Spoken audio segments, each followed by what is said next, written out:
Pada pertemuan kali ini, saya kembali ke ini ya, yang ingin saya diskusikan saat ini adalah uh, kontrol atau pengaturan dalam bentuk yang sesungguhnya ya. Jadi bukan hanya teori kontrol loop tertutup, terbuka, otomatis ya, numerik dan sebagainya, tapi saya ingin berikan bayangan apa sih sebenarnya yang dimaksud dengan uh, diagram-diagram semacam ini ya. Kontrol loop tertutup, seperti kita ketahui, merupakan suatu sistem kontrol yang sinyal keluarannya mempunyai pengaruh langsung pada aksi pengaturan atau pengontrolan. Sistem kontrol loop tertutup adalah sistem kontrol berumpan balik. Ya, sinyal kesalahan penggerak merupakan selisih antara sinyal masukan dan sinyal umpan balik. Contohnya, ini ada masukan, masukan tersebut diatur, kemudian ada, ingat-ingat ini ya, pada pertemuan yang lalu ya, plan atau proses itu apa ya, kita kontrol di proses, ada keluaran ya. Kemudian dipantau keluarannya disebut alat sebagai elemen ukur ya. Nanti akan saya beri contoh sebuah term saya sebut dengan thermocontroller ya. Banyak sebenarnya contoh yang akan saya sampaikan ya, tetapi saya sedikit ingin didiskusikan saat ini adalah beberapa alat kontrol ya. Jadi suatu sistem kontrol yang berhubungan dengan sistem mekanik, ya, sistem listrik, ya, sistem pneumatik, sistem hidrolik. Ya, karena semua itu bisa dipakai sebagai untuk alat pengontrol. Ya, setelah itu keluaran ini diuji oleh alat ukur sensor ya. Kemudian diberikan masukan lagi pada controller. Ya, kalau masih ada selisih, ya, dia perintah pada controller lanjutkan terus. Ya, selisih ini artinya nilai yang diukur oleh alat ukur ini masih belum dicapai oleh nilai di keluaran. Ya, jadi selisih itu selalu dihitung. Bisa selisihnya lebih atau kurang. Ya. Contoh konkretnya adalah masukan yang kita berikan adalah listrik, ya, tegangan listrik atau supply atau apa masukan listrik untuk memberikan sebuah agar keluarannya ini menghasilkan temperatur. Ya. Contohnya setrika listrik. Ya, setrika listrik itu kita lihat di dalam kehidupan sehari-hari. Tapi di industri kita banyak melihat ya thermocontroller ya. Jadi contohnya kita harus mengatur temperatur yang seperti saat yang lalu saya sebutkan sebuah mesin industri plastik ya, di mana plastik tersebut dicairkan ya, tidak boleh lebih dan tidak boleh kurang. Ya, plastik tersebut contohnya disebut dengan polietilen ya, mempunyai temperatur yang disebut dengan melting point dan ada temperatur yang disebut dengan softening point. Ya. Kedua temperatur ini masing-masing dipakai untuk suatu kondisi tertentu. Nah, contohnya kita ingin plastik tersebut akan mencair pada temperatur tertentu. Ya. Polietilen itu sekitar 120 sampai 150 derajat Celcius. Jadi listrik tetap disuplai sampai temperatur ini harus tercapai. Ya. Nah, listrik ini juga harus dimatikan kalau sudah tercapai. Temperatur sudah tercapai. Siapa yang melakukan pemantauan? Nah, ini dia. Ini disebut tertutup ya. Ini sensornya itu yang disebut dengan thermocouple. Thermocouple ini akan melakukan pemantauan. Ya. Kalau dia kata belum tercapai, dia akan katakan pada controller. Belum tercapai, tetap suplai listriknya ya. Kalau sudah tercapai, dia akan beritahu. Sudah tercapai, matikan listriknya. Ya. Matikan listriknya supaya temperaturnya tidak berkelanjutan naiknya.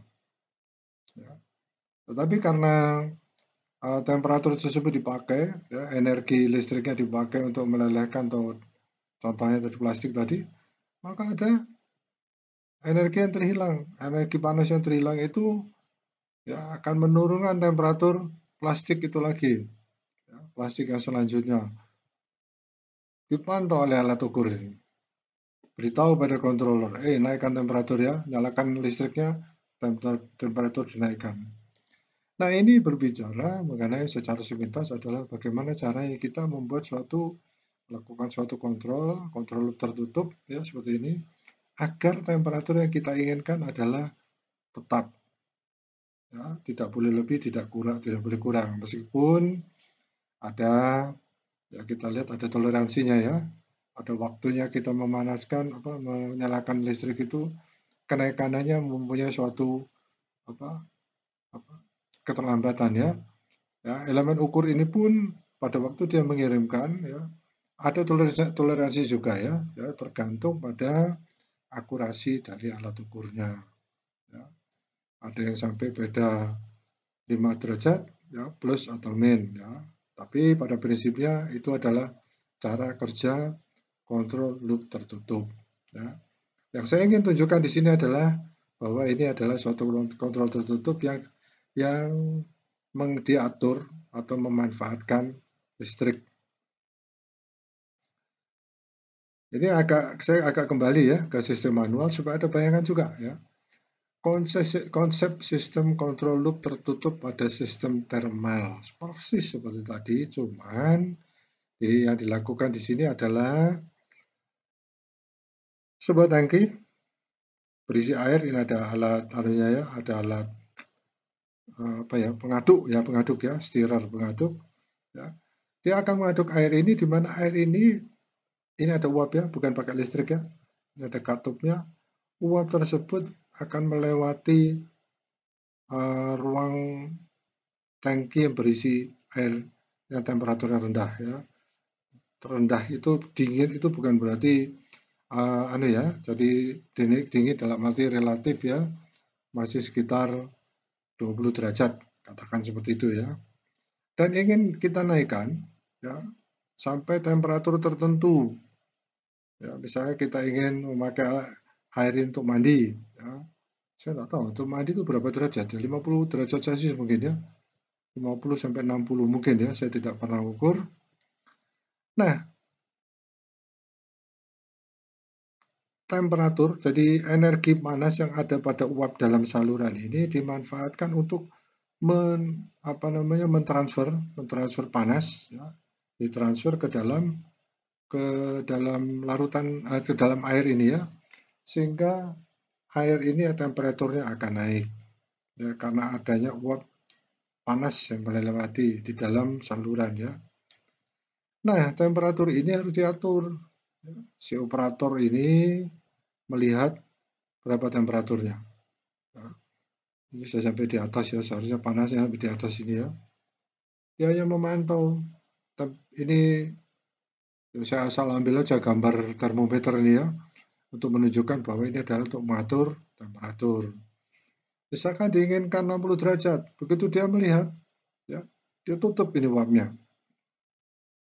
Artinya ditutup supaya tidak ada aliran uap panas lagi, supaya temperaturnya tidak naik lebih tinggi. Ini yang disebut dengan suatu sistem kontrol tertutup, ya, tertutup karena ada kontrol sensing ya, sensornya berupa mata manusia untuk memantau, kemudian ada perintah pada sistem controllernya. Ya. Jadi air dingin ini dialirkan, mari, ya, kemudian diberikan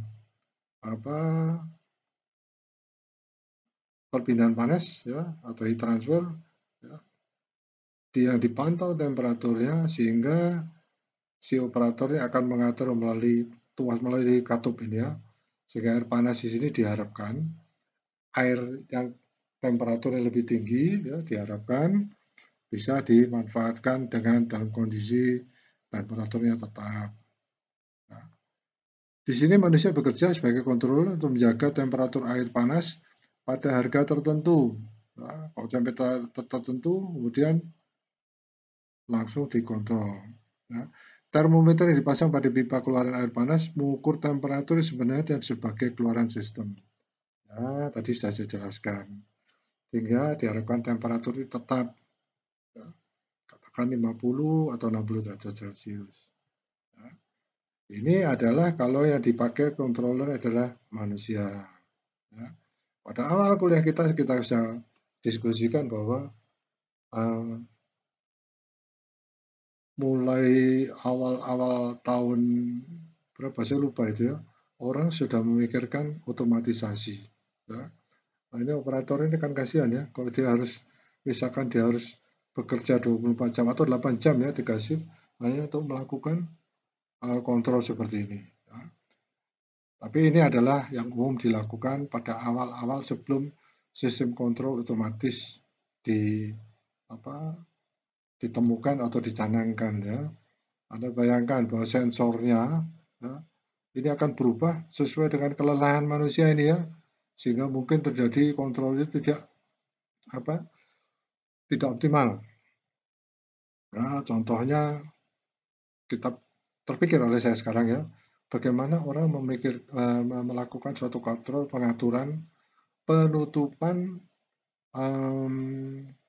jalan karena ada kereta api mau lewat. Nah, Anda bayangkan ya bahwa itu mirip dengan ini ya.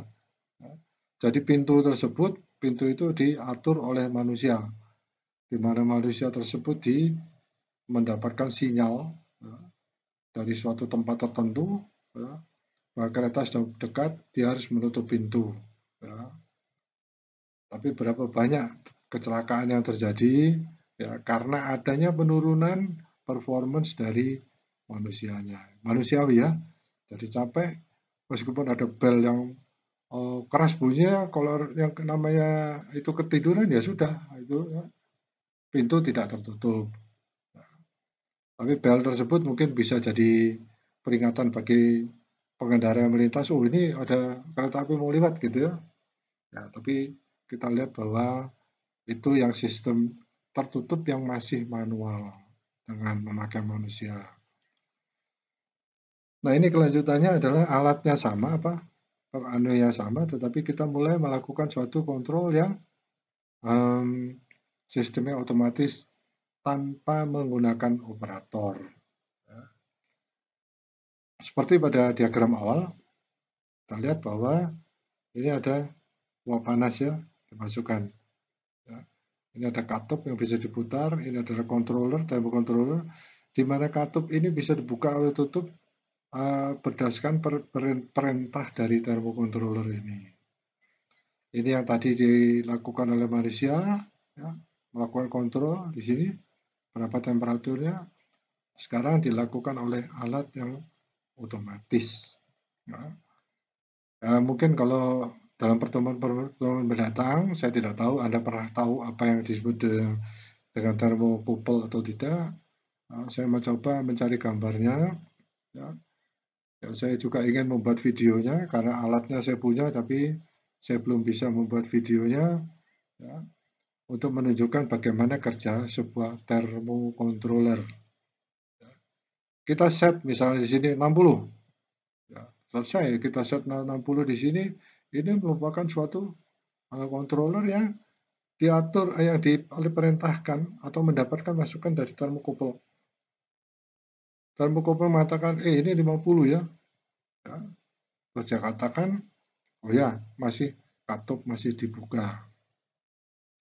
Keuntungan dari sistem pengaturan thermocontroller ini adalah bahwa katup ini bisa dibuka secara variabel. Artinya temperatur misalnya sudah mendekati temperatur yang dituju, katup ini sudah mulai sedikit-sedikit menutup, ya, menutup pelan-pelan gitu, sehingga sudah terjadi pengurangan uap, sehingga tidak ada kenaikan temperatur yang drastis. Ya. Sehingga kenaikan temperatur yang terlalu tinggi karena uap ini masih terbuka penuh, ya, itu mengakibatkan pada waktu katup ditutup, mengakibatkan ada kenaikan temperatur lanjutan. Ya, karena istilah itu yang disebut dengan kelembaman ya, karena masih ada energi panas yang apa namanya, yang uh, dipindahkan. Ya. Nah tapi itu teknologi ya. Ya. Jadi ini adalah prinsip dasarnya. Kalau temperatur sudah mencapai, diukur oleh termokupol ini, termokupol perintahkan pada termokontroller, ini ditutup ya. Ya. Meskipun alatnya tidak sesederhana itu ya. Jadi termokontroller ini hanya memberikan sinyal, ya, bentuknya berupa switch on dan off, ya, di mana switch itu harus menggerakkan suatu peralatan untuk memutar ini misalnya motor listrik, ya. Tapi secara sederhana ditunjukkan hanya seperti ini, ya. Nanti pada kontrol-kontrol mendatang, ya, kita akan berdiskusi menggabungkan, ya, antara sistem kontrol listrik, ya, pneumatik, hidrolik, ya, maupun mungkin peralatan-peralatan yang lain yang kita bisa manfaatkan. Ya. Pada akhir pertemuan ini nanti saya akan sedikit peragakan ada perangkat lunak, ya, yang dibuat oleh Vesto yang kita bisa pakai, tapi itu mungkin terlalu sederhana ya, karena itu ada student version. Ya, saya tidak mampu membeli yang yang full version. Ya. Tetapi paling tidak dengan student version itu kita bisa melihat, ya, mendapat bayangan ya bagaimana kita melakukan sistem kontrol. Sistem kontrol loop terbuka, mirip dengan tadi, hanya tadi kita tertutupnya kita buang ya. Ya, lupa ini kan sudah kita diskusikan ya. Yang akan saya diskusikan di sini adalah ke benda yang sebenarnya ya, sehingga Anda bisa membayangkan bahwa sekali lagi bukan hanya teori-teori yang berupa blok-blok semacam ini. Sistem kontrol loop terbuka adalah sistem kontrol yang keluarnya tidak berpengaruh pada aksi pengontrolan untuk dibandingkan dengan masukan. Tadi ya, kalau yang tadi tertutup dibandingkan dengan termokupol. Termokupol memantau belum sampai, kemudian dia memerintahkan tetap jalan listrik dan sebagainya. Atau tetap dibuka katup uapnya dan sebagainya. Perbedaannya di situ. Sebagai contoh praktis adalah mesin cuci. Ya, perendaman, pencucian, dan pembilasan dari mesin. Ya. Mesin ini tidak mengukur sinyal keluaran misalnya kebersihan pakaian. Ya. Hanya di sana dikatakan mereka hanya memakai suatu sebenarnya ini tidak full terbuka ya, karena masih dipakai suatu peralatan yang disebut dengan pewaktu atau timer. Ya. Di mana timer tersebut ada yang timer berupa diatur oleh listrik, ya. Kemudian timer mekanik, ya. Mesin cuci ini adalah contoh yang paling tepat ya dalam kita membandingkan peralatan-peralatan sistem kontrol sistem ya, sistem kendali ya. Yang kita tahu timer itu ada seperti stopwatch ya, itu mekanik. Ya. Kemudian tuh mirip juga dengan timer yang dipakai di mesin cuci agak lama ya modelnya ya. Atau saya kira sekarang masih banyak yang pakai timer yang yang mekanik. Ya. Ya, padahal kita tahu timer, nanti akan saya juga tunjukkan peragakan ada timer yang pakai sistem listrik. Ya. Saya kira Anda juga tahu begitu banyak aplikasi timer itu di dalam kehidupan kita. Misalnya contoh di timer di televisi. Ya. Sehingga kita bisa mematikan televisi sesuai dengan jam yang kita inginkan. Ya, seperti itu. Ya. Jadi mesin cuci ini tidak tergantung pada masukannya, cuma dia hanya mendapatkan perintah dari pewaktu ya, mekanis. Kalau pewaktunya sudah habis ya selesai. Ya. Jadi pemakai mesin cuci sudah tahu ya. Kalau pakaian seperti ini kita pakai berapa menit diputar dan sebagainya. Bahkan ada mesin cuci yang mendapatkan ada panduannya ya. Untuk pakaian seperti ini, sabun yang dipakai ini putarannya bolak-balik ya. Kemudian lama putaran ada sekian menit dan sebagainya. Ya. Begitu pula untuk pengeringnya. Ya. Pokoknya dia diputar ya, sistem sentrifugal. Jadi airnya dilempar keluar ya. dianggap bahwa kadar airnya sudah menurun sesuai dengan yang diinginkan, ya, tanpa diperas, ya, tapi airnya dilemparkan secara sentrifugal. Sistem pengontrol tekanan. Gambar ini menunjukkan suatu sistem pengontrol tekanan. Tekanan dalam tungku dikontrol berdasarkan posisi damper, ya, dampernya, ya, di mana ini mirip ya, ini sudah otomatis ya, hanya untuk memberikan bayangan kepada kita sekalian ya, bagaimana sih kerjanya. Ini ada minyak masuk, ya, ada udara, kita tahu untuk pembakaran kita butuh bahan bakar dan udara, kemudian ini ada pemantiknya, ya, sehingga tungku ini bisa menyala. Ya. Begitu tungku ini menyala, ya, jadi di dalamnya ini kita bayangkan bahwa ini adalah sebuah sistem kettle uap ya. Ya. Sistem kettle uap dia untuk dipakai untuk menaikkan tekanan. Ya. Ini sederhana sekali ya. Ini tungku ini hanya di sini ditunjukkan ada elemen pengukur tekanan. Ya. Tekanan di dalam tungku ini menjadi indikator pengukurannya. Ya. Kemudian kalau tekanannya sudah mencapai suatu titik tertentu, ya, controller ini akan mengatur. Ya.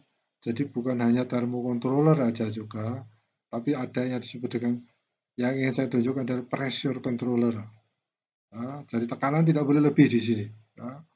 Ini itu contoh sederhana aja ya, karena di dalam sistem tenaga uap, ya, kettle uap, ya, kemudian turbin uap, itu sangat penting ini ya, sangat penting alat kontrol pengukur tekanan ini. Ya. Kadang-kadang kettle tersebut belum mencapai temperatur, tapi tekanannya sudah lebih. Ya. Itu yang disebut dengan penyimpangan-penyimpangan.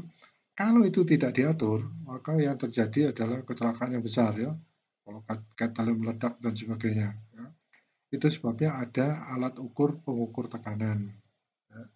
Di mana pengukur tekanan tersebut akan memberitahukan pada controller, ini tekanannya sudah lebih ini ya. Tidak tahu kita lebihnya itu karena apa, sehingga kemudian dia kontrolnya akan menggerakkan aktuator.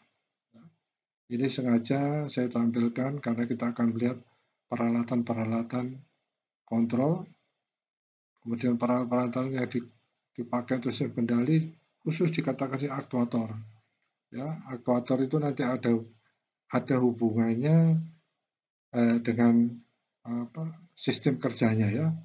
Ada aktuator dengan listrik, aktuator dengan sistem pneumatik maupun hidrolik.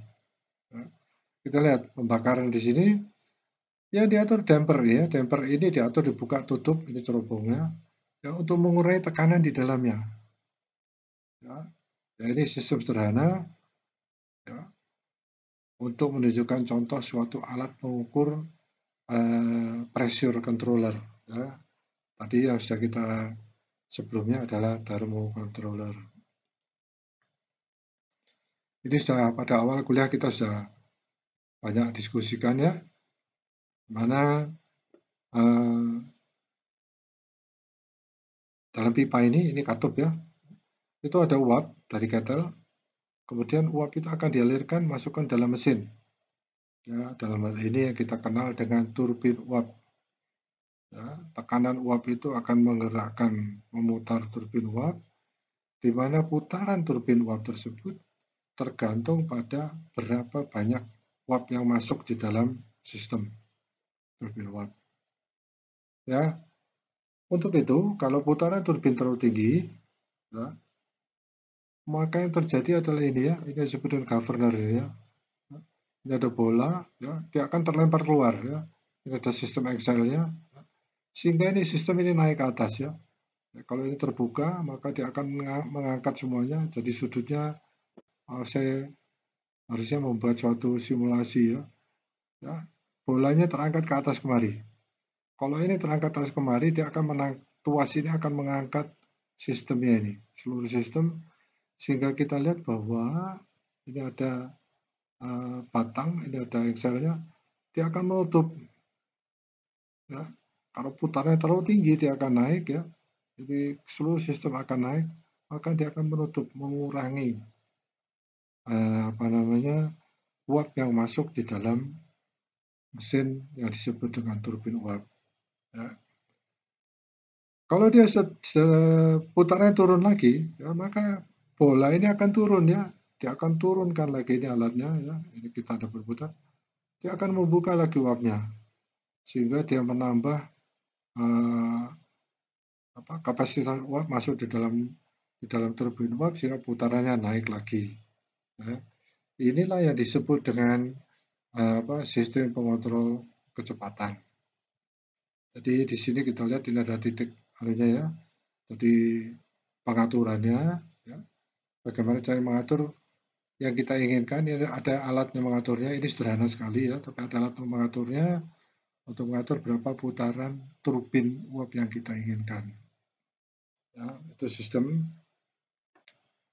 masih mekanik ini ya, tetapi dia mendapatkan masukan. Masukan dari mana? Dari putaran ini ya. Putaran turbin ya, memberikan masukan pada ini, pada apa? Governornya, kemudian governornya bereaksi akan perintahkan katup ini membuka atau menutup. Nah, ini adalah contoh-contoh sistem kendali secara apa ya, bukan teori tetapi yang kita lihat dalam kondisi keadaannya sesungguhnya. Ini sistem kontrol numerik. Ya. Mungkin mendengar numerik kita sudah ya, mudah-mudahan ada karena numerik ini sudah dianggap sesuatu yang mengerikan sama dengan matematik ya. Tapi sebenarnya tidak semengerikan itu ya. Nah, sistem yang dipakai di sini itu adalah sistem yang pakai bilangan biner ya. Sebenarnya saya ingin memperagakan bagaimana mengenai pemanfaatan bilangan biner ini ya. Itu mungkin akan saya tambahkan ya, pada bagian-bagian akhir ya. Kalau waktu atau kesempatan yang diberikan kurang, saya akan menambahkan, terserah Anda ingin melihat atau tidak ya. Tapi bilangan biner ini ya kalau kita diskusikan di dalam sistem komputer ya, itu sangat menarik. Mungkin akan saya sisipkan sedikit ya dalam pertemuan mendatang bagaimana mengatur sistem controller ya dengan memakai bahasa pemrograman ya. Bilangan biner itu adalah B itu dari 2 ya. Mungkin orang juga mengenal dengan digital ya, ya. Sehingga kalau kita sudah bermain dengan bilangan biner, kita akan banyak berbicara mengenai sistem bilangan biner itu berbicara dengan bahasa atau sistem yang dipakai dalam komputer ya. Hanya ada bilangan 0 dan bilangan 1 ya. Ya, seperti pada awal kuliah saya katakan bahwa kita mengenal yang disebut dengan bilangan biner. Ya, bilangan biner adalah bilangan 2 berpangkat n. Ya, ingat, saya hanya mengingatkan kembali. Ya. Nah, di sini yang dipakai adalah ini adalah pita. Pita yang terbaca. Ya, dari mana pita terbaca ini adalah ya, sistemnya adalah dari pita yang terbaca itu usaha modulasi frekuensi ini dibaca. Ya. Dari pembacaan ini dia memberikan perintah pada controller. Ya. Ini saya tidak menceritakan dengan detail ya, tetapi perlu saya ceritakan, perlu saya beritahukan ya, karena ini adalah sistem mesin produksi yang diatur dengan sistem bilangan biner atau tepatnya dengan komputer. Ya. Jadi Anda bisa lihat sistem ini di mesin CNC. Ya. Controller ada mengubah ya DAC. Ya. Jadi di digital ini digital ke analog converter. Dia mengkonversikan yang bentuk digital ini atau bilangan biner itu menjadi analog. Ya, saya terpaksa nanti harus menceritakan lagi, tapi saya berharap bahwa Anda tahu ya, ada yang disebut analog digital controller, ada yang disebut dengan digital analog controller. Tergantung mana yang menjadi masukan. Kalau yang menjadi masukan itu analog, maka kalau kita ingin mengerjakan secara digital, maka kita harus memakai disebut dengan analog digital controller. Itu nanti lebih lengkapnya kalau kita berkomunikasi dengan komputer, ya istilah saya pakai adalah berkomunikasi dengan dunia luar. Ya, komputer memerintahkan sebuah printer bekerja. Nah, ini Anda lihat ya, pita ini, ya, kalau Anda lihat, ini ada di printer-printer sekarang, ya, itu di bagian untuk menjalankan head-nya, ya, itu head itu ada di depannya ada pitanya ya, selalu dibaca, ya, bagaimana si head printer head itu bisa bergerak, ya, sesuai dengan dia tidak lebih, ya, dari lintasannya, ya, ke kiri atau ke kanan, ya, tidak lebih terlalu jauh, ya, tepat di mana titik yang diinginkan, ya. Inilah yang disebut pita controller. Kalau Anda ingin melihatnya nanti, ya. Nah, di sini ya di apa namanya yang dicontohkan adalah sebuah mesin pemotong atau mesin produksi, ya. Ini dikatakan numerik, ya, numerik itu tadi karena memakai bilangan biner. Ada DAC, kemudian kembali ini ada DC, ya, ada satu pulsa controller, ya. Karena ini sudah analog, padahal masukannya controller adalah digital, maka harus diubah dulu menjadi analog, menjadi digital dulu, sehingga di sini menjadi digital lagi, ya. Mungkin Anda perlu mendalami juga apa itu analog dan digital supaya dengan mudah Anda mengerti diagram ini, ya. Ini ada penguat, ya, karena umumnya untuk contohnya ini motor, ya, motor listrik ini yang dibutuhkan itu tegangannya cukup besar, ya, hingga kita harus memakai suatu amplifying atau penguatan, ya. Ini pun ada bermacam-macam penguatannya, ya, sistemnya. Jadi nanti mungkin akan saya singgung sedikit dengan contoh menyalakan lampu mobil, ya, itu pun kalau ada kesempatan disampaikan, ya. Jadi nanti mungkin ada tambahan video yang mungkin meskipun materi sudah kita diskusi cukup, tetapi saya akan tambahkan beberapa video, ya, khususnya mengenai kerja sebuah peralatan kontrol, misalnya cara kerja relay, ya, cara kerja thermocontroller, ya, apa itu yang disebut dengan limit switch dan sebagainya. Itu mungkin akan saya tambahkan kalau tidak ada kesempatan pada video-video mendatang, ya. Baik, ini adalah saya yakin Anda tahu bahwa ini ada sebuah tangki air.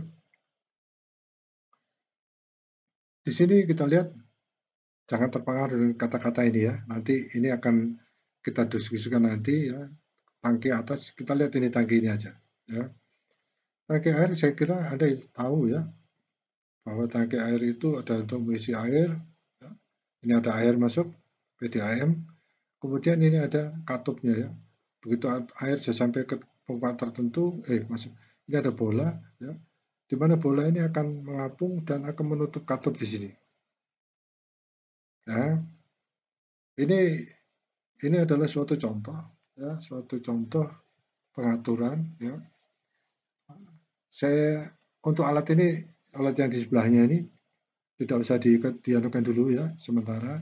Tapi sementara kita lihat tangki ini dengan alat kontrol penutup katup ini. Saya sering membaca keluhan konsumen PDAM, ya. Ya, saya tidak mempermasalahkan itu, tapi yang saya ingin bahas adalah bagaimana konsumen pernah saya membaca mengatakan setiap kali air PDAM mati saya harus menunggu sampai malam hari. Ya, yang dilakukan adalah dia menunggu sampai bak itu terisi, kemudian ditutup kembali, karena air baru bisa mengalir malam hari. Nah, sistem itu bisa dipakai kontrol sistem ini. Kita tidak tahu kapan air itu keluar, ya. Tapi dengan cara seperti ini, begitu air masuk, ya, mungkin jam 1 malam, jam 2 malam, kita tidak perlu bangun. Ya. Jadi air tidak akan meluap, ya, sampai satu tangki tidak penuh, dia bisa menutup sendiri. Ya. Meskipun masih banyak problem tentang PDAM ini ya, nah tapi ini adalah suatu bahasan ya untuk kita lihat bagaimana kita memakainya atau kita manfaatkan agar kita bisa memakai suatu sistem otomatisasi. Ya. Contohnya, tangki ini tidak bisa kita pakai. Ada salah satu contoh kasus ya, air mengalir, tetapi tidak bisa naik sampai ketinggian misalnya 1 meter atau 2 meter, ya, atau setinggi tangki ini ya. Sehingga kalau tangki ini kita taruh di permukaan tanah, air PDAM pun tidak bisa masuk. Nah, contohnya, terpaksa kita harus menggali, ya, atau kita membuat kolam bawah tanah supaya air itu mengalir. Ya. Nanti ini problem kita. Nanti persoalan harus Anda selesaikan. Kita membuat bak di bawah tanah, tetapi dengan membuat bak di bawah tanah, air tidak akan bisa masuk ke dalam rumah. Ya. Kita harus menyalakan pompa. Ya. Ada sistem, ya, pompa akan otomatis menyala kalau keran dibuka. Bagus. Nah, itu sistemnya. Tapi ada pula sistem terserah kita apa yang mau kita pakai. Misalnya kita hanya inginkan bahwa tangki ini kalau bisa ditaruh di atas tanah ya, PDAM bisa masuk sehingga kita tidak membutuhkan pompa dan sebagainya dan sebagainya. Kemudian problem akan muncul lagi pada rumah kita itu 2 tingkat ya, airnya gimana cara naik ke atas gitu. Kemudian kalau setiap kali kita menyalakan pompa, ya, ada timbul masalah lagi. Ya, pompa itu kalau dinyalakan dia membutuhkan energi lebih. Jadi kalau setiap berapa detik pompa itu menyala, maka kita akan listrik yang kita pakai akan berlebih. Ya. Bagaimana ya pompa itu kok bekerja hanya satu kali dan sebagainya. Itu yang harus dipikirkan oleh ahli-ahli controller. Ya. Jadi semua bisa dihitung, semua bisa diatur, Anda sebagai ahli sistem kendali. Nah, ini ada soal. Perhatikan gambar sistem pengontrol di muka cairan. Ya. Tadi ini ada kelanjutan dari tangki tersebut, di mana kalau pada suatu ketinggian tertentu airnya, ini harus berhenti airnya. Airnya harus berhenti. Nah, jangan mengalir terus, karena dia akan meluap, dan nanti jumlah air yang kita harus bayar akan menjadi lebih banyak. Ya. Kita pakai suatu alat controller di sini, kemudian ini katupnya, wah sudah tahu Pak, mirip dengan yang kita diskusikan tadi. Ya, tapi yang diminta di sini adalah buatlah blok diagramnya dari gambar berikut. Buatlah blok diagramnya lagi jika operasi dikendalikan oleh manusia atau manual. Nah, ini diputar oleh manual. Gimana diagramnya? Nah, jadi siap-siap Anda mungkin akan ditanya mengenai bagaimana cara. Nah, ini ya yang dari pertanyaan kita diskusikan. Ya. Tinggi permukaan air yang diinginkan. Ya, seperti kita lihat di polanya tadi. Ya. Ini ada tinggi yang diinginkan ya. Ini batas dari pemantaunya atau sensornya. Ya. Kemudian ada controller. Ya, controller yang tadi letaknya di atas. Nah ini controllernya. Ya, ini mengatur apakah air ini sudah menyentuh atau belum. Ya, seperti yang kita sudah diskusi sebelumnya. Dari controller tersebut, controller akan mengatur kartu pneumatik. ya, akan mengatur membuka atau menutup sesuai dengan um, uh, hasil pantauan dari controller ini. Ya. Apakah airnya masih di bawah atau airnya sudah menyentuh ini ya apa sensornya ya. Jadi katup pneumatik ini akan mengatur air yang ada di atas tangki air ya. Dari mana sensornya, sensingnya yang kita lihat ada pelampungnya. Ya. Pelampung ini akan memberikan tahuan pada controller air sudah sampai pada batasnya atau air masih di bawah pelampung dan sebagainya. Inilah yang mengatur katup pneumatik ya, berdasarkan masukan dari pelampung, controller akan memerintahkan katup itu tetap tidak bergerak atau dia harus membuka atau menutup ya dan sebagainya. Nah, ini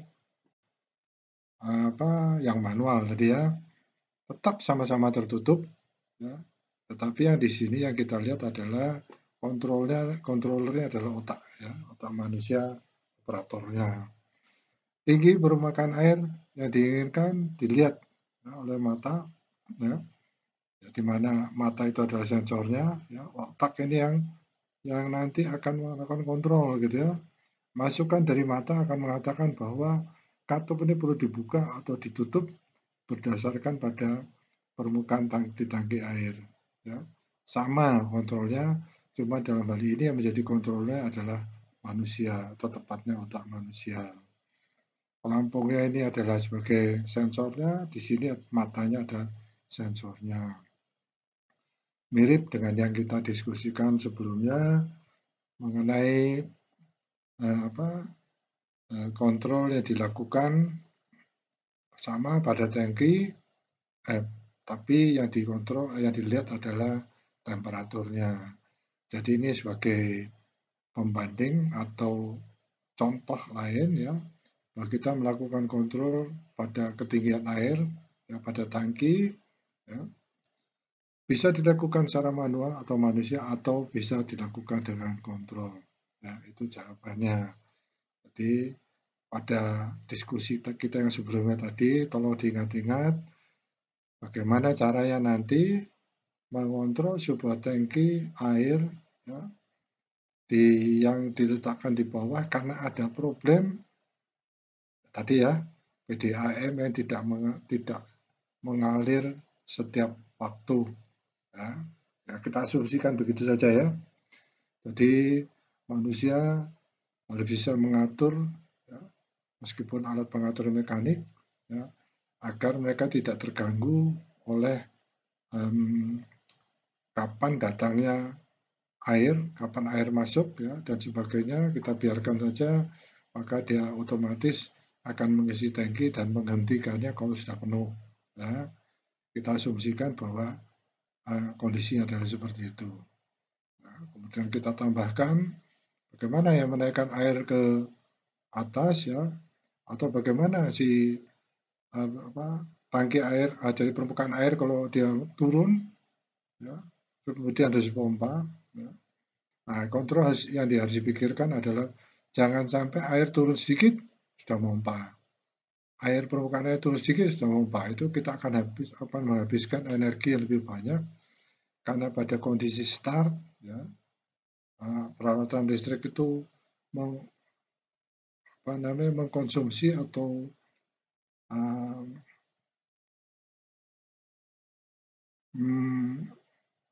listrik yang untuk start itu akan lebih besar ya. Listrik yang dipakai itu lebih besar. Jadi pada waktu start itu ampernya naik ya. Di mana ampere berhubungan dengan daya dan daya berhubungan dengan energi yang harus kita bayar.